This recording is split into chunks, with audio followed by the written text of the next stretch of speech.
Hey everyone, head golf professional Peter Chang coming to you from Copper Hill Country Club. And today we're going to be talking about the great Ben Hogan, one of the GOAT ball strikers of all time. And one of his famous quotes from his monumental book, Five Lessons, is that when it comes to power, he wished he had three right hands. I'm going to say that one more time. As far as applying power goes, I wish I had three right hands. Now, we're going to talk a little bit today about what he meant by that, or what I think he meant by that, and the problems that players have when it comes to adopting that. So what we're seeing a lot of, and with people trying to incorporate more of a right hand release in the golf swing, is I'm seeing a lot of right hand flip. So a right hand flip will make the club face look this way coming down, so we make a backswing and we're coming down. So the club face is a little bit open, and from there I'm going to flip my hand. So let me get a look at the club face there. So it comes in open and goes shut. So that that right hand is working this way. So if we stand straight up, it's working more this way. We're trying to flip that club face closed.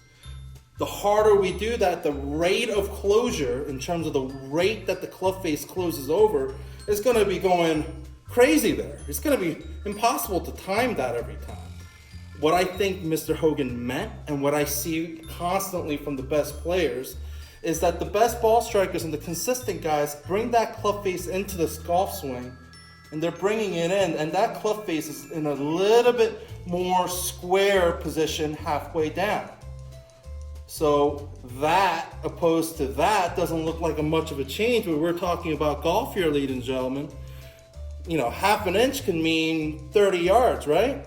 So we need to get that club face coming in from a little bit more strong, square position. Now from here, instead of rotating this right hand this way or that way, that right hand is going to work more that way. So if you're going to slap somebody in the face, you're not going to slap somebody that way. You're just going to go, bam, coronavirus, bam.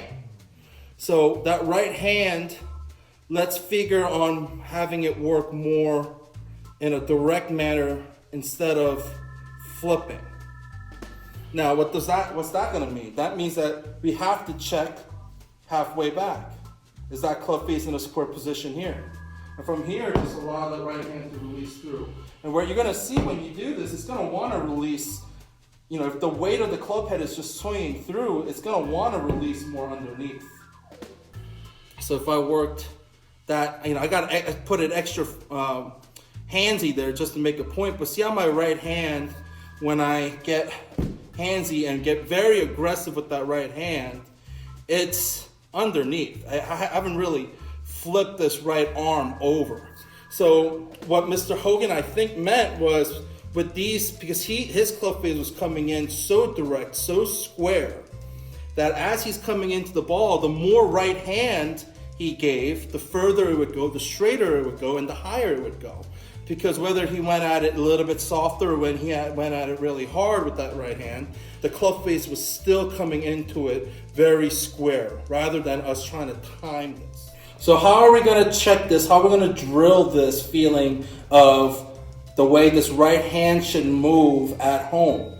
I have a 64-degree wedge here. I have a piece of paper wrapped up into about the size of a ball, and I wrapped it with some tape. Make sure you don't do this at home with a real golf ball. I'm talking to the husbands out there. I don't want to get in trouble by the missus because you broke a windowsill doing a drill that Peter told you. So we have it set up here. We're going to get into a normal setup position. And I'm going to take my left hand off the club. So we're going to get into a normal setup position, left hand off the club. I'm going to gently place it on my right shoulder, and we're going to take it halfway back. I'm going to gently put it into my right shoulder, and we're going to take it halfway back. When I take it halfway back, I'm going to check. I like to do this with either a camera or a mirror right here so I can check my positions. So we're going to set up.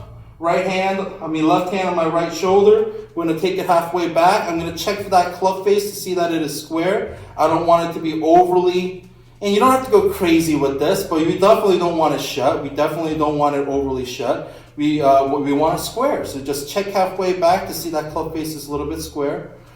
And from there, we're going to just try to hit some very soft right hand only shots.